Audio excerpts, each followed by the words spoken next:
Hi all, welcome to iPlus Training Solution.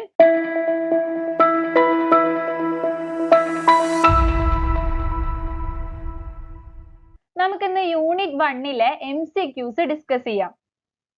അപ്പോൾ നമുക്ക് first question start ചെയ്യാം. First question എന്താണെന്ന് നോക്കിയാലോ? Aspects if a person's handwriting style that can be analyzed to ascertain authorship include. ഒരു hand writing style എന്നത് അയാളുടെയാണെന്ന് ഉറപ്പിക്കാൻ വേണ്ടിയിട്ട് നമ്മൾ കുറച്ച് ക്യാരക്ടേഴ്സ് പഠിച്ചായിരുന്നു ഹാൻഡ് റൈറ്റിങ്ങിനെ പറ്റിയിട്ട്. അപ്പോൾ ഹാൻഡ് റൈറ്റിംഗ് ക്യാരക്ടേഴ്സ് ഏതൊക്കെയാണെന്നാണ് മെയിൻ ആയിട്ട് ചോദിച്ചിരിക്കുന്നത്. ഓപ്ഷൻ എ തന്നിരിക്കുന്നത് ലെറ്റർ ഫോം, ഓപ്ഷൻ ബി തന്നിരിക്കുന്നത് line form and option C തന്നിരിക്കുന്നത് ഫോർമാറ്റിംഗ്. ഇതിൽ ഈ മൂന്ന് ഓപ്ഷൻസിൽ ഏതൊക്കെയാണ് കറക്റ്റ് എന്ന് നമ്മൾ നോക്കണ്ടേ. ഫസ്റ്റ് വൺ ഒൺലി എ എന്നാണ് തന്നിരിക്കുന്നത്, second one A and B എന്നാണ് തന്നിരിക്കുന്നത്, third one A B and C എന്നാണ് തന്നിരിക്കുന്നത് and fourth one A and C എന്നാണ് തന്നിരിക്കുന്നത്. ഇതിൽ ഏതായിരിക്കും റൈറ്റ് ആൻസർ ആയിട്ട് വരിക? അതെ അല്ലേ, ഏതാ വരിക? ഇത് മൂന്നും നമുക്ക് എന്തായിട്ട് പറയാ? ഇത് മൂന്ന് ആസ്പെക്ട്സ് ആണ് അല്ലേ. കാരണം ലെറ്റർ ഫോമും അതുപോലെ തന്നെ ലൈൻ ഫോമും അതിന്റെ ഫോർമാറ്റും ഇതൊക്കെ നമുക്കൊരു ക്യാരക്ടേഴ്സ് ആയിട്ട് ഇൻക്ലൂഡ് ചെയ്യാവുന്നതാണ്. ഇനി നമുക്ക് അടുത്ത ക്വസ്റ്റ്യൻ നോക്കിയാലോ? യെസ്, കറക്റ്റ് ആൻസർ ഏതാണ്? ക്രൈം സീൻ സ്കെച്ച് ആണ്. ക്രൈം സീൻ സ്കെച്ചിങ്ങിന്റെ കേസിലാണ് നമ്മൾ ഡേറ്റും അതുപോലെ തന്നെ ലൊക്കേഷനും നോർത്ത് ഡയറക്ഷനും ഒക്കെ കൊടുക്കുന്നത്. ക്രൈം സീൻ സ്കെച്ചിങ്ങിലാണ്, അല്ലാണ്ട് മൈക്രോസ്കോപ്പിക് എക്സാമിനേഷൻ ഓഫ് ഹെയറിന്റെ സമയത്ത് അത് കൊടുക്കേണ്ട കാര്യമില്ല. ഫയർ ആം എക്സാമിനേഷന്റെ സമയത്ത് നമുക്ക് ആവശ്യമില്ല. നമ്മളൊരു ഫോറൻസിക് എവിഡൻസ് പ്രിസർവ് ചെയ്യുമ്പോൾ നമ്മൾ നോർത്ത് ഹെഡിങ് ഡയറക്ഷൻ കൊടുക്കണില്ല. അത് ചിലപ്പോൾ നമ്മൾ ഡേറ്റും അതുപോലത്തെ കാര്യങ്ങളൊക്കെ നമ്മൾ പ്രിസർവ് ചെയ്യുമ്പോൾ അതിൽ ലേബലിലൊക്കെ എഴുതുന്നുണ്ടാവും. ബട്ട് സ്റ്റിൽ നമ്മൾ നോർത്ത് ഹെഡിങ് അല്ലെങ്കിൽ നോർത്ത് ഡയറക്ഷൻ ആണ് അങ്ങനെ നമ്മൾ കൊടുക്കാറില്ല. ഇത് കൊടുക്കുന്നത് സ്കെച്ചിങ്ങിൽ മാത്രമാണ്. അപ്പോൾ ഓപ്ഷൻ ബി ആണ് കറക്റ്റ് ആൻസർ ആയിട്ട് വരാം. നെക്സ്റ്റ് ക്വസ്റ്റ്യൻ ആണ്, which of the following is the process of collection and packaging of firearm? Question എന്താണെന്ന് ഒന്നുകൂടെ ശ്രദ്ധിക്കുക. കളക്ഷനും അതുപോലെ തന്നെ പാക്കേജിംഗ് ഓഫ് ഫയർ ആം എന്നാണ് പറഞ്ഞിരിക്കുന്നത്. അപ്പൊ ഇതിൽ നമുക്ക് കുറെ സ്റ്റെപ്സ് തന്നിട്ടുണ്ട്. ഇതിൽ ഏതാണ് കറക്റ്റ് ആൻസർ എന്നാണ് നമ്മളോട് ചോദിച്ചേക്കുന്നത്. നമുക്ക് ഓരോ ഓപ്ഷൻസ് നോക്കാം. First option A, encase in plastic envelope, unload and detach the firearm, process for fingerprint, seal in cloth envelope. Option B കൊടുത്തിരിക്കുന്നത് seal in cloth envelope, unload and detach the firearm, process for fingerprint, encase in plastic envelope.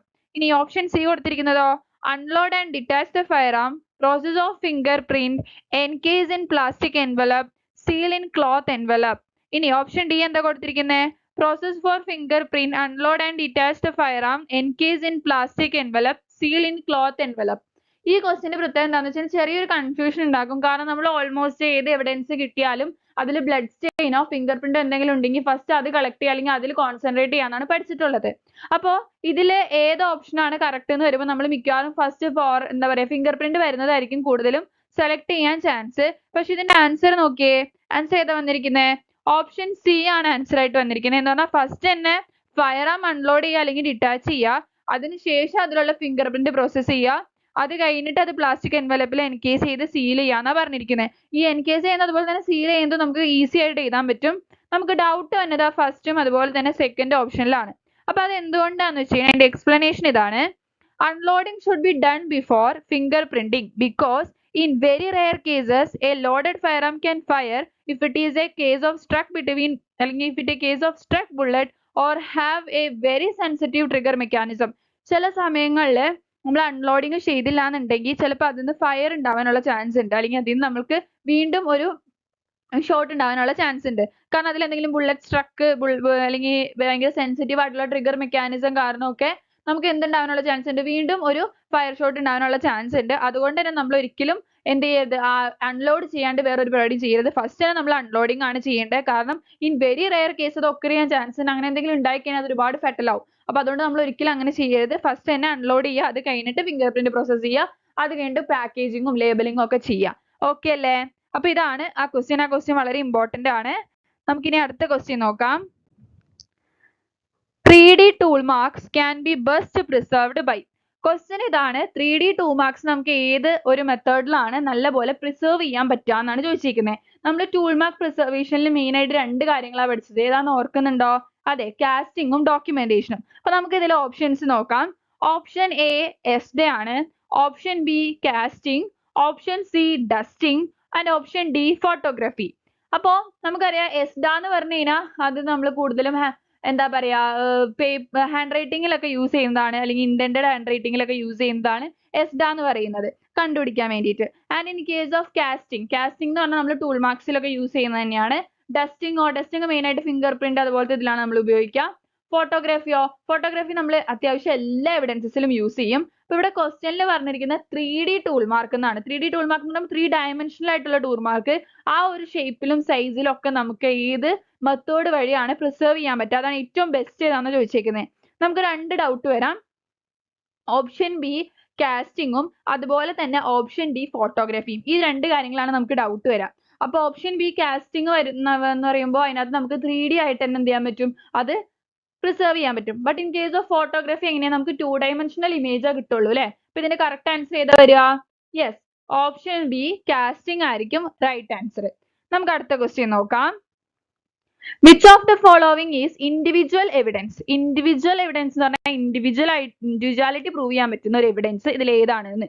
Plastic bag ആണോ, glass pieces ആണോ, DNA ആണോ, tyre mark ആണോ? ഇതിൽ ഏതാണ് individual evidence എന്ന് പറയുന്നത്? Yes, DNA ആണ് അല്ലെ. നമുക്ക് കാണുമ്പോൾ തന്നെ മനസ്സിലാവും അതിൽ ഏതാണ് കറക്റ്റ് ആൻസർ. DNA ആണ് ഇൻഡിവിജ്വൽ എവിഡൻസ് എന്ന് പറയുന്നത്. നെക്സ്റ്റ് ക്വസ്റ്റ്യൻ ആണ്, which of the following is called Locard's principle of exchange? Locard's principle of exchange ഇതിൽ ഏതിനെയാണ് പറയുന്നത്? Option A everything is unique, option B lake can be compared to lake, option C every contact leaves a trace, and option D change is the only constant. ഇതിൽ ഏതാണ് correct answer എന്നാണ് ചോദിച്ചിരിക്കുന്നത്. നമുക്കറിയാം ലൊക്കാർട്ട് principle of exchange എന്ന് പറയുന്നത് എന്താണ്? Yes, option C every contact leaves a trace ആണ്. ബാക്കിയുള്ളത് എന്തൊക്കെയാന്ന് നമുക്ക് നോക്കാം. First of all everything is unique എന്നാണല്ലേ പറഞ്ഞിരിക്കുന്നത്. ഈ എവറിത്തിങ് ഈസ് യുണീക് എന്ന് പറയുന്നതും ഒരു ലോ ആണ്, അതിനെ നമ്മൾ വിളിക്കുന്നത്, അല്ലെങ്കിൽ ഒരു പ്രിൻസിപ്പിൾ ആണ്, അതിനെ നമ്മൾ വിളിക്കുന്നത് പ്രിൻസിപ്പിൾ ഓഫ് അല്ലെങ്കിൽ ലോ ഓഫ് ഇൻഡിവിജ്വലൈസേഷൻ എന്നാണ്. ഫോർ എക്സാമ്പിൾ ഫിംഗർ പ്രിന്റ് അതുപോലെ തന്നെ ഫുട് പ്രിന്റ്സ് ഒക്കെ യുണീക്ക് ആണല്ലോ. സോ നമുക്ക് എവറിത്തിങ് ഈസ് യുണീക് എന്ന് പറയുന്ന ആ ലോനെ അല്ലെങ്കിൽ പ്രിൻസിപ്പിൾ നമുക്ക് പ്രിൻസിപ്പിൾ അല്ലെങ്കിൽ ലോ ഓഫ് ഇൻഡിവിജ്വലൈസേഷൻ എന്ന് വിളിക്കാം. സെക്കൻഡ് നമ്മൾ പറഞ്ഞത് like can be compared to like. അത് ഏതാന്ന് വെച്ച് കഴിഞ്ഞാൽ ലോ ഓഫ് കമ്പാരിസൺ അല്ലെങ്കിൽ പ്രിൻസിപ്പിൾ ഓഫ് കമ്പാരിസൺ ആണ്. എന്ന് പറഞ്ഞാൽ comparing a bullet found at the crime scene with test bullet fired from the suspect's gun. ഒരേ സാധനങ്ങൾ തന്നെ അല്ലെങ്കിൽ ഒരുപോലത്തെ ക്ലാസ് ക്യാരക്ടറിസ്റ്റിക്സ് ഷെയർ ചെയ്യുന്ന സാധനങ്ങൾ നമുക്ക് കമ്പയർ ചെയ്യാൻ പറ്റും. ആ ഒരു ലോനെ നമ്മൾ വിളിക്കുന്നതാണ് ലോ ഓഫ് കമ്പാരിസൺ അല്ലെങ്കിൽ ലോ ഓഫ് അല്ലെങ്കിൽ പ്രിൻസിപ്പിൾ ഓഫ് കമ്പാരിസൺ എന്ന് പറയുന്നത്. ഇനി changes is the only constant എന്ന് വെച്ച് കഴിഞ്ഞാൽ അത് ഏത് ലോ ആയിട്ട് റിലേറ്റഡ് ആണ്? Progressive change, law of progressive change. ഓർത്തിരിക്കുക, law of progressive change. Example the decomposition of body at the crime scene alters the state of evidence അല്ലേ. എവിഡൻസിന്റെ state alter ചെയ്യില്ലേ. അപ്പോൾ അങ്ങനത്തെ ഓരോ കാര്യങ്ങളാണ് ചേഞ്ച് എന്ന് പറയുന്നത്. ചേഞ്ച് മാത്രമാണ് കോൺസ്റ്റന്റ് ആയിട്ടുള്ളത് എന്നാണ് ഉദ്ദേശിക്കുന്നത്. അപ്പോൾ ആ ഒരു ലോനെ നമ്മൾ വിളിക്കുന്നതാണ് പ്രോഗ്രസീവ് ചേഞ്ച്. അപ്പോൾ ഇവിടെ 4 ലോസ് ഉണ്ട്. ഫസ്റ്റ് ലോ എന്ന് പറയുന്നത് ഏതാണ്? ലോ ഓഫ് ഇൻഡിവിജ്വാലിറ്റി ആണ്. സെക്കൻഡ് വൺ എന്ന് പറയുന്നത് ലോ ഓഫ് കമ്പാരിസൺ ആണ്. തേർഡ് വൺ എന്ന് പറയുന്നത് ലൊക്കാർട്ട്സ് പ്രിൻസിപ്പിൾ ഓഫ് എക്സ്ചേഞ്ച് ആണ്. ആൻഡ് ഫോർത്ത് വൺ എന്ന് പറയുന്നത് ലോ ഓഫ് പ്രോഗ്രസീവ് ചേഞ്ച് ആണ്. ഈ 4 ലോസും വളരെ ഇമ്പോർട്ടന്റ് ആണ്. നമുക്ക് പല രീതിക്കും ചോദിക്കാം, ഏത് ലോ വേണമെങ്കിലും ചോദിക്കാം. മെയിൻ ആയിട്ട് നമ്മൾ പഠിച്ചത് ലൊക്കാർട്ട് പ്രിൻസിപ്പിൾ ഓഫ് എക്സ്ചേഞ്ച് മാത്രമാണ്. അതുകൊണ്ടാണ് ഞാൻ ബാക്കി 3 കാര്യങ്ങളും കൂടെ കുറച്ചും കൂടെ നന്നായിട്ട് ഡിഫൈൻ ചെയ്തത്. ഓക്കെ, നെക്സ്റ്റ് ക്വസ്റ്റ്യൻ ആണ്, under which of the following branches of forensic science are used in age estimation from skeletal remains carried out? ഏതിലാണ് നമ്മൾ age estimation from skeletal remains ചെയ്യുന്നത് എന്ന് പറഞ്ഞാൽ നമ്മൾ സ്കെലറ്റൽ റിമെയിൻസ് യൂസ് ചെയ്തിട്ട് age estimate ചെയ്യുന്നത് ഈ പറഞ്ഞിരിക്കുന്നതിൽ ഏത് ബ്രാഞ്ചസ് ആണെന്നാണ് നമ്മുടെ ക്വസ്റ്റ്യൻ. ഓപ്ഷൻ എ നോക്കിയാൽ ഓപ്ഷൻ എ എന്താണ്? പെഡഗോജി അല്ലെങ്കിൽ പെഡഗോജി. ആൻഡ് ഓപ്ഷൻ ബി എന്ന് പറയുന്നത് anthropology, option C entomology, and option D toxicology. ഇതിൽ ഏത് ആൻസർ ആണ് വരാന്ന് ചോദിച്ചിരിക്കുന്നത്. ഈ പെഡഗോജി എന്ന് പറഞ്ഞു കഴിഞ്ഞാൽ it's A type of teaching method ആണ്. ചെറിയ കുട്ടികളെ നമ്മൾ ടീച്ച് ചെയ്യുന്ന ഒരു മെത്തേഡ് ആണ്, അല്ലെങ്കിൽ ടീച്ചിങ് മെത്തേഡ് ആണ് പെഡഗോജി എന്ന് പറയുന്നത്. ആൻഡ് ആന്ത്രോപോളജി എന്ന് പറഞ്ഞാൽ എന്താണ്? It deals with the study of human skeleton based on the various characteristics of like നമുക്ക് എന്തൊക്കെ ഐഡന്റിഫൈ ചെയ്യാൻ പറ്റും? ഏജും സെക്സും സ്റ്റേച്ചറും ആൻസെസ്ട്രി ഒക്കെ നമുക്ക് അനലൈസ് ചെയ്യാൻ പറ്റും ബൈ യൂസിങ് അല്ലെങ്കിൽ by studying the skeletal remains. Entomology എന്ന് പറഞ്ഞു കഴിഞ്ഞാൽ ഇൻസെക്ട്സിനെ പറ്റിയിട്ടുള്ള സ്റ്റഡിയാണ്. ഫോറൻസിക് എൻഡമോളജി എന്ന് പറയുമ്പോൾ അതെന്താവും? involves the study of insects in a legal context. Okay, നമുക്ക് പോസ്റ്റ്മോർട്ടം ഇന്റർവെൽ ഒക്കെ ഐഡന്റിഫൈ ചെയ്യാനായിട്ട് പറ്റും. ഇനി ടോക്സിക്കോളജി എന്ന് പറഞ്ഞാൽ എന്താ നമ്മൾ പഠിച്ചേ? Forensic toxicology study of effect of drug, poison and other toxic substances അല്ലെ? അപ്പൊ ഇതിൽ ഏതാണ് ആൻസർ ആയിട്ട് വരിക? യെസ്, ആന്ത്രോപോളജി ആണ് ആൻസർ ആയിട്ട് വരിക. Which deals with the study of human skeletal remains. എന്തിനു വേണ്ടിയിട്ടാണ്? To determine various characteristics such as age, sex, individual and ancestry. ഇതാണ് അതിന്റെ ആൻസർ ആയിട്ട് വരിക. ക്ലിയർ അല്ലേ? അപ്പൊ നമുക്ക് അടുത്ത ക്വസ്റ്റ്യൻ, 8th ക്വസ്റ്റ്യൻ ആണ്. The concept of anthropometry was given by which of the following scientists? ആന്ത്രോപോമെട്രിയുടെ ഒരു കൺസെപ്റ്റ് ഇതിൽ ഏത് സയന്റിസ്റ്റ് ആണ് തന്നിരിക്കുന്നത് എന്ന് ചോദിച്ചേക്കുന്നത്. Option A Calvin Goddard, option B Sherlock Holmes, option C Hans Gross and option D Alphonse Bertillon. ഇതിൽ ഓരോരുത്തരും ഓരോ കാര്യങ്ങൾ ഇമ്പോർട്ടന്റ് ആയിട്ടുള്ള ആൾക്കാരാണ്. ഏതൊക്കെയാന്ന് നമുക്ക് ജസ്റ്റ് ഒന്ന് നോക്കാം. ഇതിലിപ്പോ ക്വസ്റ്റ്യൻ ചോദിച്ചിരിക്കുന്ന ആന്ത്രോപോമെട്രി ആയിട്ട് കൺസെപ്റ്റിൽ കണക്റ്റഡ് ആയിട്ടുള്ള സയന്റിസ്റ്റ് ആരാണ്, അല്ലെങ്കിൽ ആന്ത്രോപോമെട്രി എന്ന് പറഞ്ഞ കൺസെപ്റ്റ് അല്ലെങ്കിൽ സയന്റിസ്റ്റ് ആരാണെന്നാണ് ക്വസ്റ്റ്യനിൽ ചോദിച്ചിരിക്കുന്നത്. സോ ഫസ്റ്റ് ഓപ്ഷനിൽ നമുക്ക് തന്നിരിക്കുന്നത് കാൽവിൻ ഗോഡാർഡ് ആണ്. കാൽവിൻ ഗോഡാർഡിനെ പറ്റി നമ്മൾ എന്താ പഠിച്ചിരിക്കുന്നത്? ബാലിസ്റ്റിക്സിലാണല്ലേ പഠിച്ചിരിക്കുന്നത്. ഇനി ഷെർലോക്ക് ഹോംസിനെ പറ്റി നമ്മൾ എവിടെ പഠിച്ചിരിക്കുന്നത്? അതൊരു ഫിക്ഷണൽ ഡിറ്റക്റ്റീവ് ആണ്. ആര് ക്രിയേറ്റ് ചെയ്തത്? സർ ആർതർ കോണൻ ഡോയൽ ക്രിയേറ്റ് ചെയ്ത ഒരു ഫിക്ഷണൽ ഡിറ്റക്റ്റീവ് ആണ് ഷെർലോക്ക് ഹോംസ് എന്ന് പറയുന്നത്. ആൻഡ് ഹാൻസ് ഗ്രോസ് എന്ന് പറഞ്ഞ ആരായിരുന്നു? യെസ്, ക്രിമിനലിസ്റ്റിക്സ് എന്ന് പറഞ്ഞ ആ ഒരു വേർഡ് കോയിൻ ചെയ്ത വ്യക്തിയാണ് ഹാൻസ് ഗ്രോസ് എന്ന് പറയുന്നത്. ഓപ്ഷൻ ഡി പറഞ്ഞിരിക്കുന്നത് അൽഫോൺസ് ബർട്ടിലിയൻ ആണ്. അൽഫോൺസ് ബർട്ടിലിയൻ ആണ് ആര്? നമ്മുടെ ആന്ത്രോപോമെട്രി എന്ന് പറയുന്നത് ഡെവലപ്പ് ചെയ്ത ആൾ, അല്ലെങ്കിൽ ആന്ത്രോപോമെട്രി എന്താ പറയാ കൺസെപ്റ്റ് നമുക്ക് പ്രൊവൈഡ് ചെയ്ത ആൾ ആരാണ്? നമ്മുടെ അൽഫോൺസ് ബർട്ടിലിയൻ ആണ്. അതുകൊണ്ട് തന്നെ ഓപ്ഷൻ ഡി ആണ് കറക്റ്റ് ആൻസർ എന്ന് പറയുന്നത്. ക്ലിയർ അല്ലേ? നെക്സ്റ്റ് നോക്കാം. 9th question means 9th question ആണ്. The Central Forensic Science Laboratory, Hyderabad was established in which of the following years? ഞാൻ സെൻട്രൽ ഫോറൻസിക് സയൻസ് ലബോറട്ടറി പഠിപ്പിച്ചപ്പോൾ പറഞ്ഞായിരുന്നു നമ്മൾ ഓരോ ലബോറട്ടറീസ് എന്ന് പറഞ്ഞാൽ സെൻട്രൽ എത്ര ഫോറൻസിക് ലബോറട്ടറീസ് ഉണ്ട്? യെസ്, 7 ഫോറൻസിക് ലബോറട്ടറീസ് ആണല്ലേ ഉള്ളത്. ഈ 7 ലബോറട്ടറീസും എസ്റ്റാബ്ലിഷ് ചെയ്ത ഡേറ്റ് ഓർക്കണം എന്ന് പറഞ്ഞായിരുന്നു. സോ നമ്മുടെ അടുത്ത് ഇവിടെ ചോദിച്ചേക്കുന്നത് ഹൈദരാബാദിന്റെ ആണ്. ഏതാണ് കറക്റ്റ് ആൻസർ ആയിട്ട് വരാൻ നോക്കാം. ഓപ്ഷൻ എ എന്ന് പറയുന്നത് 1952 ആണ്. ആൻഡ് ഓപ്ഷൻ ബി എന്ന് പറയുന്നത് 1967 ആണ്. ഓപ്ഷൻ സി എന്ന് പറയുന്നത് 1986 ആണ്. ഓപ്ഷൻ ഡി എന്ന് പറയുന്നത് 1947 ആണ്. ഇതിൽ ഏതായിരിക്കും കറക്റ്റ് ആൻസർ ആയിട്ട് വരിക? യെസ്, 1967 ആണ് കറക്റ്റ് ആൻസർ. ഒന്നും കൂടെ ക്ലിയർ ആയിട്ട് പറയാന്നുണ്ടെങ്കിൽ first central forensic science laboratory എന്ന് പറയുന്നത് കൊൽക്കട്ടയിലാണ് 1957. പിന്നെ മീൻസ് 1952 അത് എസ്റ്റാബ്ലിഷ് ചെയ്തത്. 1967 ഹൈദരാബാദ് എസ്റ്റാബ്ലിഷ് ചെയ്തത്. 1968 ഡൽഹിയിൽ എസ്റ്റാബ്ലിഷ് ചെയ്തത്. പിന്നെ 1978 ചണ്ഡിഗഡ് എസ്റ്റാബ്ലിഷ് ചെയ്തത്. ബാക്കി എല്ലാ സ്ഥലത്തും 2011 എസ്റ്റാബ്ലിഷ് ചെയ്തത്. സോ ഇതാണ് അതിന്റെ ആൻസർ. ക്ലിയർ അല്ലേ? നെക്സ്റ്റ് ക്വസ്റ്റ്യനും സെൻട്രൽ ഫോറൻസിക് സയൻസ് ലബോറട്ടറിനെ തന്നെ ബേസ് ചെയ്തിട്ടാണ്. Which of the following is the most recent Central Forensic Science Laboratory established in 2011? ഇതിൽ ഏതാണ് 2011 എസ്റ്റാബ്ലിഷ് ചെയ്ത ഏറ്റവും റീസെന്റ് ആയിട്ടുള്ള സെൻട്രൽ ഫോറൻസിക് ലബോറട്ടറി എന്ന് പറഞ്ഞിരിക്കുന്നത്? ഓപ്ഷൻസ് കണ്ടാൽ തന്നെ നമുക്ക് മനസ്സിലാവില്ല ഏതായിരിക്കും ആൻസർ എന്ന്. ഓപ്ഷൻ എ എന്താണ്? CFSL Kolkata. Option B CFSL Chandigarh.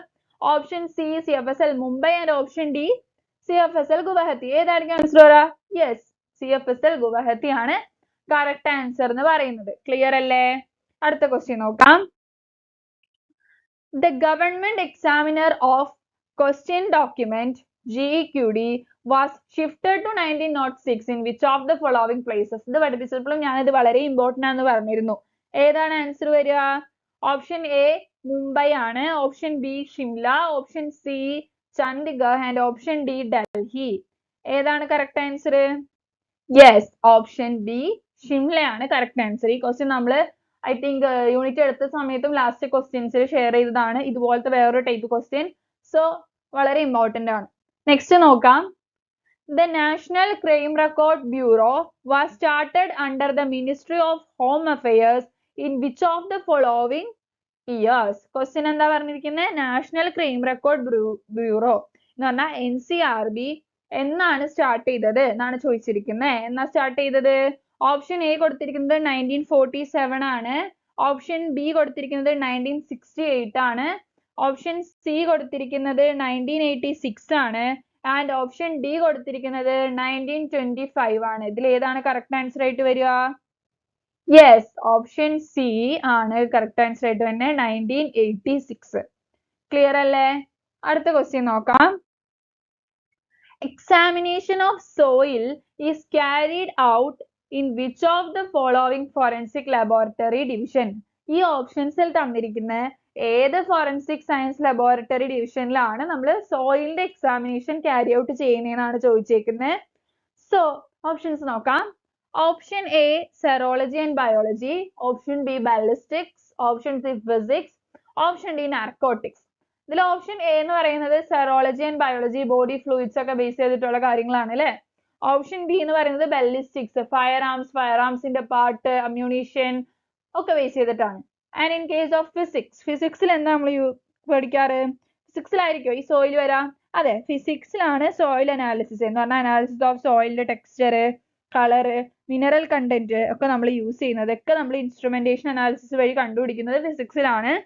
And option D നാർക്കോട്ടിക്സിൽ ഡ്രഗ് റിലേറ്റഡ് ആയിട്ടുള്ള കാര്യങ്ങളായിരിക്കും അല്ലെ. സോ ഓപ്ഷൻ സി ആണ് കറക്റ്റ് ആൻസർ എന്ന് പറയുന്നത്. ക്ലിയർ അല്ലേ? നെക്സ്റ്റ് ക്വസ്റ്റ്യൻ നോക്കാം. The following steps are involved in the crime scene processing.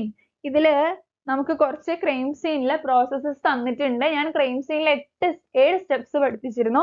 അപ്പൊ 7 സ്റ്റെപ്സില് ഞാൻ പറഞ്ഞിരുന്നു ഇമ്പോർട്ടന്റ് ആയിട്ടുള്ള 4 സ്റ്റെപ്പോ അല്ലെങ്കിൽ 5 സ്റ്റെപ്പോ ഒക്കെ തന്നിട്ട് അത് സീക്വൻസിൽ എഴുതാനായിരിക്കും ക്വസ്റ്റ്യനിൽ ചോദിക്കുക. ചിലപ്പോൾ ആ 7 ക്വസ്റ്റ്യനിൽ തരണം എന്ന് നിർബന്ധമില്ല.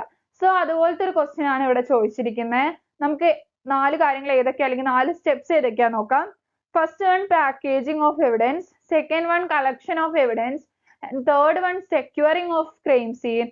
And fourth one, sketching and videography of the crime scene. So first of all, ഏതാ നമ്മൾ പഠിച്ചത്? Yes, first നമ്മൾ പഠിച്ച step securing the crime scene ആണ് അല്ലേ.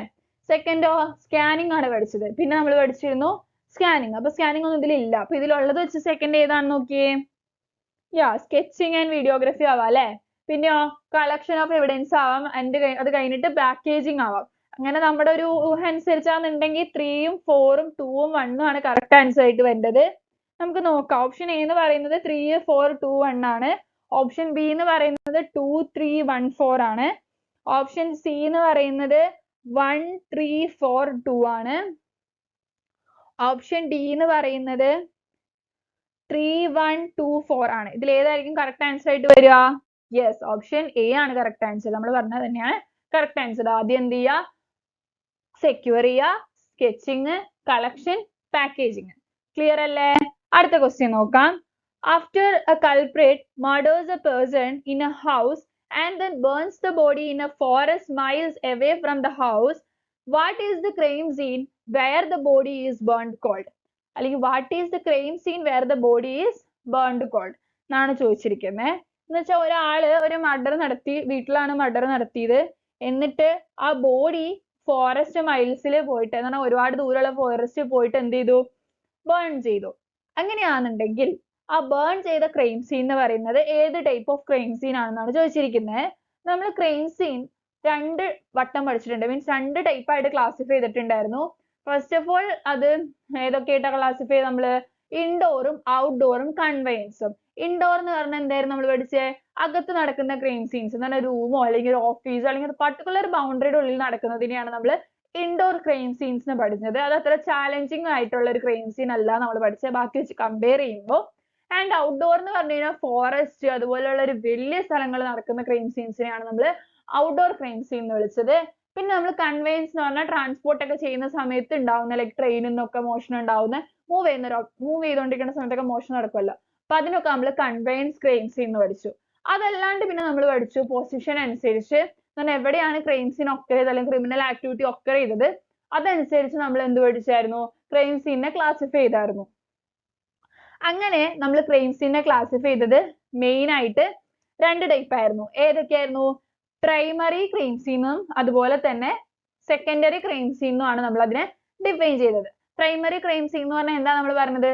എവിടെയാണോ എക്സാക്ട് ആയിട്ട് ഒരു ക്രിമിനൽ ആക്ടിവിറ്റി നടന്നത് അതിനെ നമ്മൾ പ്രൈമറി ക്രൈം സീനും, ഈ ക്രൈം സീൻ ആയിട്ട് സംഭവം എങ്ങനെയെങ്കിലും റിലേറ്റഡ് ആയിട്ടുള്ള ഒരു സ്ഥലം അല്ലെങ്കിൽ എന്തെങ്കിലും ഒരു പൊട്ടൻഷ്യൽ എവിഡൻസോ അല്ലെങ്കിൽ ഏതെങ്കിലും ഇമ്പോർട്ടന്റ് ആയിട്ടുള്ള എവിഡൻസോ അല്ലെങ്കിൽ മോസ്റ്റ് ഓഫ് ദ എവിഡൻസോ നമുക്ക് കണ്ടു കിട്ടിയ ഒരു സ്ഥലം അതിന് നമ്മൾ സെക്കൻഡറി ക്രൈം സീൻ എന്ന് വിളിക്കുന്നത് പറഞ്ഞായിരുന്നു.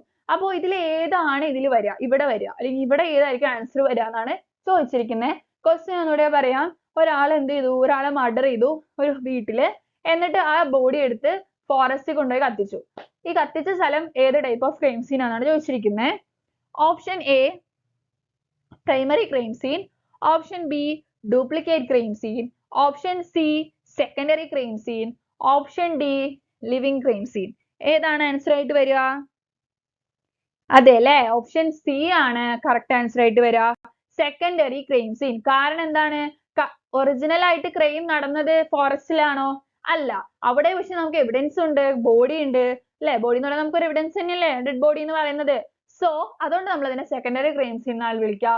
സോ അതാണ് ഇവിടെ right answer. So next 16th question ആണ്. The following steps are involved in crime scene reconstruction. അപ്പൊ crime scene reconstructionൽ ഇൻവോൾവ് ആയിട്ടുള്ള കുറച്ച് സ്റ്റെപ്സ് നമുക്ക് തന്നിട്ടുണ്ട്. ഏതൊക്കെയാന്ന് നോക്കാം.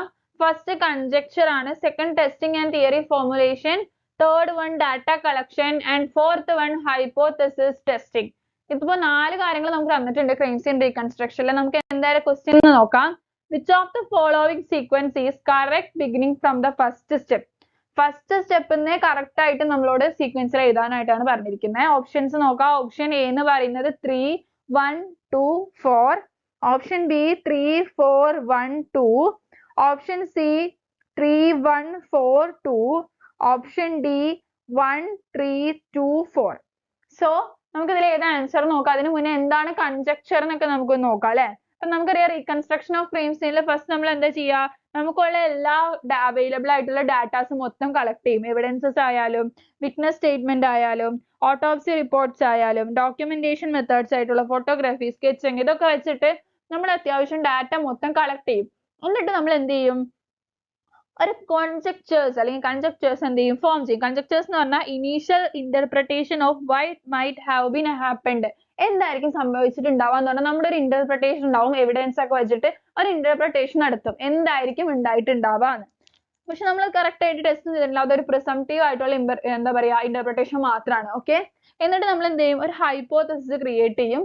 എന്നിട്ട് നമ്മൾ ആലോചിക്കും, എന്ന് പറഞ്ഞാൽ നമ്മൾ ഈ പറഞ്ഞ ഇന്റർപ്രിട്ടേഷൻ ഒക്കെ ഈ അല്ലെങ്കിൽ നമ്മുടെ കളക്ട് ചെയ്ത എവിഡൻസ് ഒക്കെ ഈ ഹൈപ്പോതെസിസിനെ സപ്പോർട്ട് ചെയ്യുന്നുണ്ടോ അല്ലെങ്കിൽ റെഫ്യൂസ് ചെയ്യാണോ എന്നൊക്കെ പറഞ്ഞിട്ട് നമ്മളൊന്ന് നെക്സ്റ്റ് സ്റ്റെപ്പ് അതാണ്, അങ്ങനെയാണോ നോക്കുക എന്നുള്ളതാണ്. അപ്പോഴും നമ്മൾ ടെസ്റ്റ് ചെയ്തിട്ടില്ല. അത് കഴിഞ്ഞിട്ട് നമ്മൾ എന്ത് ചെയ്യും, ടെസ്റ്റ് ചെയ്തിട്ട് വാലിഡേറ്റ് ചെയ്യുക. നമ്മുടെ ഉദാഹരണം അല്ലെങ്കിൽ നമ്മുടെ ഇന്റർപ്രിട്ടേഷൻ ഒക്കെ കറക്റ്റ് ആണോ അല്ലേന്ന് നമ്മൾ ഹൈപ്പോതെസിസ് ടെസ്റ്റ് ചെയ്യാണ് അടുത്തത് ചെയ്യുക. ഫസ്റ്റ് ഓഫ് ഓൾ കളക്ഷൻ, പിന്നെ കൺജക്ചർ ഉണ്ടാക്കുക, അത് കഴിഞ്ഞിട്ട് ഹൈപ്പോതെസിസ് ഉണ്ടാക്കുക, ലാസ്റ്റ് വണ്ണാണ് അതിന്റെ ടെസ്റ്റിംഗ്. ഓക്കെ. സോ അത് ആൻസർ എന്തായിരിക്കും വരാ, 3 1 4 2. കാരണം എന്താണ്, ഫസ്റ്റ് വന്നത് ഡാറ്റ കളക്ഷൻ ആണ് അല്ലെ. അപ്പൊ 3 വരുന്ന 3 ഓപ്ഷൻസും ഫസ്റ്റ് 3 ഓപ്ഷൻസിലും 3 ഉണ്ട്. സെക്കൻഡ് സ്റ്റെപ്പ് എന്താ നമ്മൾ പറഞ്ഞത്, യെസ് കൺജക്ചർ ആണ്. കൺജക്ചറിന് ശേഷമാണ് അല്ലെങ്കിൽ കൺജക്ചറിന് ശേഷമാണ് ഡാറ്റ കളക്ഷൻ ഹൈപ്പോതെസിസ് വരുന്നത്. ഹൈപ്പോതെസിസ് ടെസ്റ്റിംഗ് കഴിഞ്ഞതിന് ശേഷമാണ് ടെസ്റ്റിംഗ് വന്ന തിയറി ഫോർമേഷനും. സോ ഫസ്റ്റ് സ്റ്റെപ്പ് എന്ന് പറയുന്നത് ഡാറ്റ കളക്ഷൻ, സെക്കൻഡ് സ്റ്റെപ്പ് എന്ന് പറയുന്നത് കൺജക്ചർ, അത് കഴിഞ്ഞ് ഹൈപ്പോതെസിസ് ടെസ്റ്റിംഗ്, ലാസ്റ്റ് വൺ ടെസ്റ്റിംഗും തിയറി ഫോർമേഷനും. അതുകൊണ്ട് തന്നെ ഇതിന്റെ ആൻസർ എന്താ വരിക, ഓപ്ഷൻ 3 ആണ് വരിക. 3ഉം 1ഉം 4ഉം 2ഉം. ഓക്കെ അല്ലേ? യെസ്. നെക്സ്റ്റ് ക്വസ്റ്റ്യൻ ആണ്, which of the following is the prime duty of a forensic scientist? ഒരു ഫോറൻസിക് സയന്റിസ്റ്റിന്റെ പ്രൈം ഡ്യൂട്ടി എന്താണ് എന്നാണ് ചോദിച്ചിരിക്കുന്നത്. Option A to identify the guilty culprit. Guilty കൾപ്രിറ്റിനെ കണ്ടുപിടിക്കുക എന്നുള്ളതാണ് നമ്മുടെ പ്രൈം ഡ്യൂട്ടി എന്നാണ് പറഞ്ഞിരിക്കുന്നത്. ഓപ്ഷൻ ബി എന്താ പറഞ്ഞിരിക്കുന്നത്, to question the witness during the cross examination. Cross എക്സാമിനേഷന്റെ സമയത്ത് വിറ്റ്നസിനെ ക്വസ്റ്റ്യൻ ചെയ്യുക, അതാണ് നമ്മുടെ പ്രൈം ഡ്യൂട്ടി. ഓപ്ഷൻ സി എന്താ പറഞ്ഞിരിക്കുന്നത്, to provide honest scientific report of their analysis. അവരുടെ അനാലിസിസിനെ ബേസ് ചെയ്തിട്ട് ഒരു ഹോണസ്റ്റ് ആയിട്ടുള്ള സയന്റിഫിക് റിപ്പോർട്ട്, എന്നാൽ നമ്മുടെ അനാലിസിസിനെ ബേസ് ചെയ്ത് അല്ലെങ്കിൽ നമ്മൾ ഇപ്പൊ ഒരു ഫോറൻസിക് എക്സ്പേർട്ട് ആണ് അല്ലെങ്കിൽ സയന്റിസ്റ്റ് ആണെന്നുണ്ടെങ്കിൽ നമ്മൾ നമ്മുടെ അനാലിസിസ് ഒക്കെ നല്ല ക്ലിയർ ആയിട്ട് നടത്തി അതിനെ പറ്റി ഒരു ഹോണസ്റ്റ് റിവ്യൂ പ്രൊവൈഡ് ചെയ്യുക എന്നുള്ളതാണ് പ്രൈം ഡ്യൂട്ടി എന്നാണ് പറയുന്നത്. Option D to punish the culprit. കൾപ്രിറ്റിനെ പണിഷ് ചെയ്യുക എന്നുള്ളതാണ്. സോ ഇതിൽ ഏതായിരിക്കും വരിക, കറക്റ്റ് ആൻസർ ആയിട്ട് വരുന്നത് ഏതായിരിക്കും? എന്തായാലും ഗിൽറ്റി കൾപ്രിറ്റിനെ കണ്ടുപിടിക്കുക എന്നുള്ളത് ഓക്കെ, നമുക്ക് കണ്ടുപിടിക്കണം. പക്ഷെ ഗിൽറ്റി ആണോ ഇന്നസെന്റ് ആണോ എന്നൊക്കെ തീരുമാനിക്കണം നമ്മുടെ എവിഡൻസ് ആണല്ലോ. നെക്സ്റ്റ്, ക്രോസ് എക്സാമിനേഷന്റെ സമയത്ത് വിറ്റ്നസിനെ ക്വസ്റ്റ്യൻ ചെയ്യാൻ നമ്മുടെ പ്രൈം ഡ്യൂട്ടി ആണോ ആലോചിച്ച് നോക്കിയേ. അതുപോലെ തന്നെ കൾപ്രിറ്റിനെ പണിഷ് ചെയ്യുക എന്നുള്ളത് നമ്മുടെ ഡ്യൂട്ടി ആണോ? അല്ല അല്ലെ. നമ്മുടെ ഡ്യൂട്ടി എന്താണ്, ഹോണസ്റ്റ് ആയിട്ട് എന്ത് ചെയ്യുക, നമ്മളൊരു സയന്റിഫിക് റിപ്പോർട്ട് കൊടുക്കുക. നമ്മുടെ അനാലിസിസ് ഒക്കെ കൃത്യമായി നടത്തിയിട്ട് അതിനൊക്കെ ബേസ് ചെയ്തിട്ട് ഹോണസ്റ്റ് ആയിട്ടുള്ള ഒരു സയന്റിഫിക് റിപ്പോർട്ട് പ്രൊവൈഡ് ചെയ്യുക എന്നുള്ളതാണ് നമ്മുടെ പ്രൈം ഡ്യൂട്ടി എന്ന് പറയുന്നത്, അല്ലെങ്കിൽ ഫോറൻസിക് സയന്റിസ്റ്റിന്റെ പ്രൈം ഡ്യൂട്ടി എന്ന് പറയുന്നത് അതാണ്. ഓക്കെ അല്ലേ? നെക്സ്റ്റ് ക്വസ്റ്റ്യൻ ആണ്, the charred or burned debris that may have been absorbed accelerants from the crime scene be packaged. എന്ന് പറഞ്ഞാൽ കത്തിക്കരിഞ്ഞതായിട്ടുള്ള സാധനങ്ങളൊക്കെ നമ്മൾ ചിലപ്പോൾ അതിനകത്ത് ആക്സിലറൻസ് ആയിട്ടുള്ള അല്ലെങ്കിൽ വോളറ്റൈൽ ആയിട്ടുള്ള ലിക്വിഡ്സോ സംഭവങ്ങളൊക്കെ അബ്സോർബ് ചെയ്തിട്ടുണ്ടാവും. അങ്ങനെയുള്ള സാധനങ്ങളൊക്കെ നമ്മൾ എങ്ങനെയാണ് പാക്ക് ചെയ്യേണ്ടതാണ്. നമ്മൾ ആർസന്റെ കേസിൽ കളക്ഷൻ ആൻഡ് പാക്കേജിങ് പഠിച്ചപ്പോൾ ഇത് ഞാൻ എടുത്തൊരു 2-3 വട്ടം പറഞ്ഞിട്ടുണ്ട്. അതുകൊണ്ട് തന്നെ ഇതിന്റെ ആൻസർ നിങ്ങൾക്ക് ഈസി ആയിട്ട് പറയാൻ പറ്റും, ക്ലാസ് നന്നായിട്ട് ശ്രദ്ധിച്ച് കേട്ടിട്ടുണ്ട് പഠിച്ചിട്ടുണ്ട് എന്നുണ്ടെങ്കിൽ. സോ ഓപ്ഷൻ എ എന്താ നോക്കിയേ, airtight containers. Option B യോ പേപ്പർ ബാഗ്. ഓപ്ഷൻ സി യോ no packaging is required. Option D എന്താ ഓപ്പൺ കാർഡ്ബോർഡ് ബോക്സസ്. ഇതിൽ ഏതായിരിക്കും കറക്റ്റ് ആൻസർ ആയിട്ട് വരിക? അതെ, എയർ ടൈറ്റ് കണ്ടെയ്നേഴ്സ് ആണ്. നമ്മൾ എന്തുകൊണ്ടാണ് എയർ ടൈറ്റ് കണ്ടെയ്നേഴ്സ് തന്നെ യൂസ് ചെയ്യണം എന്ന് പറഞ്ഞേ? ഈ ചാർഡ് ഡെബ്രിസ് അല്ലെങ്കിൽ ക്ലോത്ത് അല്ലെങ്കിൽ എന്തെങ്കിലും കാര്യം ആയിക്കോട്ടെ, അതിനകത്ത് അബ്സോർബ് ചെയ്ത് എന്ത് പ്രസന്റ് ആയിരിക്കും? നമ്മുടെ ആക്സിലറൻസ് പ്രസന്റ് ആയിരിക്കും. മോസ്റ്റ്ലി വോളറ്റൈൽ ആയിട്ടുള്ള സംഭവങ്ങളായിരിക്കും അല്ലെ? പെട്രോള്, ഗ്യാസോലിൻ എന്ത് സാധനം ആയിക്കോട്ടെ വോളറ്റൈൽ ആയിരിക്കും. അപ്പൊ നമ്മളത് ഓപ്പൺ കണ്ടെയ്നറിലോ എയർ ഫ്രീ ആയിട്ടുള്ള കണ്ടെയ്നറിലോ ഒക്കെ ആണെന്നുണ്ടെങ്കിൽ അത് മൊത്തത്തിൽ എന്ത് ചെയ്യും? ഇവാപറേറ്റ് ചെയ്ത് പോകാനുള്ള ചാൻസ് ഉണ്ട്. നമ്മൾ ഒട്ടും എവിഡൻസ് കളയരുതല്ലോ. അപ്പൊ അതുകൊണ്ട് തന്നെയാണ് നമ്മൾ എന്ത് യൂസ് ചെയ്യുന്നത്? എയർ ടൈറ്റ് കണ്ടെയ്നേഴ്സ് ഇവിടെ യൂസ് ചെയ്യാനായിട്ടുള്ള കാരണം. അതുകൊണ്ട് ഇതിന് ബേസ് ചെയ്തിട്ട് ക്വസ്റ്റ്യൻ എന്തായാലും ചോദിക്കും എക്സാമിന്. അതുകൊണ്ട് തന്നെ ഇത് മറക്കാണ്ട് എപ്പോഴും ഇരിക്കുക. ഓക്കെ, നമുക്ക് അടുത്ത ക്വസ്റ്റ്യൻ നോക്കാം. Question number 19. Which of the following is a type of paper packaging method used for evidence? എവിഡൻസിന് വേണ്ടിയിട്ട് നമ്മൾ യൂസ് ചെയ്യുന്ന ഒരു പേപ്പർ പാക്കേജിംഗ് മെത്തേഡ് ഉണ്ട്. ഏത് ടൈപ്പ് ഓഫ് എവിഡൻസ് ആണ് ഈ ക്വസ്റ്റ്യൻ പറഞ്ഞത് ഞാൻ പറഞ്ഞുതരാം. സോ അത് ഏതാണ് ചോദിച്ചിരിക്കുന്നത്? ഓപ്ഷൻ എ ലൈറ്റ് ഫോൾഡ് ആണ്. ഓപ്ഷൻ ബി ഡ്രഗിസ്റ്റ് ഫോൾഡ് ആണ് കൊടുത്തിരിക്കുന്നത്. ആൻഡ് ഓപ്ഷൻ സി ഷെർലോക്സ് ഫോൾഡ് ആണ്. ആൻഡ് ഓപ്ഷൻ ഡി കൊടുത്തിരിക്കുന്നത് CSI ഫോൾഡ് ആണ്. ഇതിൽ ഏതായിരിക്കും കറക്റ്റ് ആൻസർ ആയിട്ട് വരിക? യെസ്, നമ്മൾ പഠിച്ചായിരുന്നല്ലേ ഡ്രഗിസ്റ്റ് ഫോൾഡിനെ പറ്റിയിട്ട്. ഏത് ടൈപ്പ് ഓഫ് എവിഡൻസസിന് വേണ്ടിയിട്ട് നമ്മൾ ഡ്രഗിസ്റ്റ് ഫോൾഡ് യൂസ് ചെയ്തുകൊണ്ടിരുന്നത്? യെസ്, ട്രേസ് എവിഡൻസസിന് വേണ്ടി. ട്രേസ് എവിഡൻസ് എന്ന് പറഞ്ഞാൽ വളരെ സ്മോൾ എമൗണ്ടിൽ നമ്മൾ ക്രൈം സീനിൽ കാണുന്ന എവിഡൻസസിനെയാണ് നമ്മൾ ട്രേസ് എവിഡൻസസ് എന്ന് പറയുന്നത്. ഈ ട്രേസ് എവിഡൻസസ് പാക്ക് ചെയ്യാൻ വേണ്ടിയിട്ട് നമ്മൾ യൂസ് ചെയ്തതാണ് ഡ്രഗിസ്റ്റ് ഫോൾഡ് എന്ന് പറയുന്നത്. നമ്മൾ എങ്ങനെയാണ് മേക്ക് ചെയ്യുന്നത്? പേപ്പർ ഫോൾഡ് ചെയ്തിട്ടാണ് ഉണ്ടാക്കുന്നത്. സോ ആ ഒരു പേപ്പർ പാക്കേജിങ്ങിനെ നമ്മൾ വിളിക്കുന്ന ആ ഒരു മെത്തേഡ് ആണ് ഡ്രഗിസ്റ്റ് ഫോൾഡ് എന്ന് പറയുന്നത്, അല്ലെങ്കിൽ ഡ്രഗിസ്റ്റ് ഫോൾഡ് എന്ന് പറയുന്നത്. സോ ഇതിന്റെ ആൻസർ എന്ത് വരും? ഓപ്ഷൻ ബി ഡ്രഗിസ്റ്റ് ഫോൾഡ് ആണ് ആൻസർ. അടുത്ത ക്വസ്റ്റ്യൻ നോക്കാം. ലാസ്റ്റ് ക്വസ്റ്റ്യൻ ആണ്, blood evidence is packaged in which of the following containers to avoid microbial contamination? ഓർക്കുക, പാക്കേജിങ്ങും കളക്ഷനും പഠിച്ച സമയത്ത് ഞാൻ വളരെ ഇമ്പോർട്ടന്റ് ആയിട്ട് പറഞ്ഞ 2 കാര്യങ്ങളാണ്. ബ്ലഡിന്റെ കേസും ആർസന്റെ കേസും രണ്ടും ഡിഫറെന്റ് ആണെന്നൊക്കെ പറഞ്ഞിരുന്നു അല്ലെ? സോ ബ്ലഡിന്റെ കേസിൽ തന്നെ നമ്മൾ എപ്പോഴും ബ്ലഡ് ഡ്രൈ ചെയ്തിട്ടാണ്, അല്ലെങ്കിൽ വെട്ടായിട്ടുള്ളതൊക്കെ ആണെന്നുണ്ടെങ്കിൽ ഡ്രൈ ചെയ്തിട്ടാണ് പാക്ക് ചെയ്യാറ്. കാരണം എന്തിനു വേണ്ടിയിട്ടാ? ഈ ഡീകമ്പോസിഷൻ അല്ലെങ്കിൽ മൈക്രോബിയൽ കണ്ടാമിനേഷൻ ഒക്കെ അവോയ്ഡ് ചെയ്യാൻ വേണ്ടിയിട്ടാണ് നമ്മൾ ഡ്രൈ ചെയ്തിട്ട് പാക്ക് ചെയ്യാൻ ശ്രമിച്ചുകൊണ്ടിരുന്നത്. അപ്പോ ഇവിടെ ചോദിച്ചിരിക്കുന്നത് blood evidence is packaged in which of the following containers എന്നാണ്. ഇതിൽ ഏത് കണ്ടെയ്നേഴ്സിലാണ് നമ്മൾ യൂസ് ചെയ്യുന്നത് ബ്ലഡ് പാക്ക് ചെയ്യാൻ വേണ്ടിയിട്ട്? എന്തിനു വേണ്ടിയിട്ട്? To avoid microbial contamination. Option A തന്നിരിക്കുന്നത് എയർ ടൈറ്റ് മെറ്റൽ ക്യാൻസ് ആണ്. ഓപ്ഷൻ ബി തന്നിരിക്കുന്നത് എയർ ടൈറ്റ് പ്ലാസ്റ്റിക് ബാഗ് ആണ്. ഓപ്ഷൻ സി തന്നിരിക്കുന്നത് പേപ്പർ ബാഗ്സ് ആണ്. ആൻഡ് ഓപ്ഷൻ ഡി തന്നിരിക്കുന്നത് എയർ ടൈറ്റ് പ്ലാസ്റ്റിക് ക്യാൻസ് ആണ്. സോ ഇതിൽ ഏതായിരിക്കും കറക്റ്റ് ആൻസർ ആയിട്ട് വരിക? നമ്മൾ പഠിച്ചിരുന്ന എയർ ടൈറ്റ് പ്ലാസ്റ്റിക് ബാഗ് എന്തായാലും യൂസ് ചെയ്യാൻ പറ്റില്ല നമ്മൾ പഠിച്ചിരുന്നു. കാരണം അത് നമുക്ക് ഒരിക്കലും മൈക്രോബിയൽ കണ്ടാമിനേഷൻ ഒഴിവാക്കുമെന്ന് പറയാനായിട്ട് പറ്റില്ല. സോ ഇതിൽ ഏതായിരിക്കും കറക്റ്റ് ആൻസർ ആയിട്ട് വരിക? അപ്പൊ എയർ ടൈറ്റ് ആയിട്ടുള്ള രണ്ടും നമുക്ക് പറ്റൂല. അപ്പൊ ഏതായിരിക്കും കറക്റ്റ് ആൻസർ ആയിട്ട് വരിക? യെസ്, പേപ്പർ ബാഗ് ആണ് കറക്റ്റ് ആൻസർ ആയിട്ട് വരിക. കാരണം എന്താന്ന് വെച്ച് കഴിഞ്ഞാൽ പേപ്പർ എന്ന് പറയുന്നത് ഒരു ബ്രീത്തബിൾ മെറ്റീരിയൽ ആണ് അല്ലെ? അത് മോയ്സ്ചർ എസ്കേപ്പ് ചെയ്യാൻ വേണ്ടിയിട്ട് ഹെൽപ്പ് ചെയ്യും. സോ നമുക്ക് അതാണ് ഏറ്റവും നല്ലത്. കാരണം നമുക്ക് എന്താ പറയാ, മോയ്സ്ചർ സംഭവങ്ങളൊക്കെ ഇരുന്ന് കഴിഞ്ഞാൽ അത് മൈക്രോബിയൽ കണ്ടാമിനേഷന് കാരണമാവും. നമുക്കിവിടെ മൈക്രോബിയൽ കണ്ടാമിനേഷൻ എന്താ ചെയ്യേണ്ടത്? അവോയ്ഡ് ആണ് ചെയ്യേണ്ടത്. അതുകൊണ്ട് തന്നെ നമുക്കൊരു ബ്രീത്തബിൾ ആയിട്ടുള്ള ഒരു can ആണ് ഏറ്റവും breathable ആയിട്ടുള്ള ഒരു പാക്കേജിംഗ് മെറ്റീരിയൽ ആണ് ഏറ്റവും ബെറ്റർ ആയിട്ടുള്ളത്. സോ ഏറ്റവും suitable എന്ന് പറയുന്നത് ഇവിടെ ഈ ഓപ്ഷൻസ് ഒന്ന് നോക്കുകയാണെങ്കിൽ പേപ്പർ ബാഗ്സ് ആണ്. So option C paper bags ആണ് കറക്റ്റ് ആൻസർ ആയിട്ട് വരിക. സോ ഇത്തരം ക്വസ്റ്റ്യൻസ് നമ്മൾ പ്രീവിയസ് ഇയർ ക്വസ്റ്റ്യൻസ് ഒക്കെ ബേസ് ചെയ്തിട്ടുള്ളതാണ്. അതുകൊണ്ട് തന്നെ ഇത് ഇമ്പോർട്ടന്റ് ആയിട്ട് നോക്കാം. നമുക്ക് അത്തരം യൂണിറ്റ്സ് നമ്മൾ ക്ലിയർ ആയിട്ട് പഠിച്ചിട്ടുണ്ടെങ്കിൽ നമുക്ക് 20 ക്വസ്റ്റ്യനും ഈസി ആയിട്ട് ആൻസർ ചെയ്യാൻ പറ്റും. സോ എല്ലാവരും നന്നായിട്ട് പഠിക്കാം. Thank you.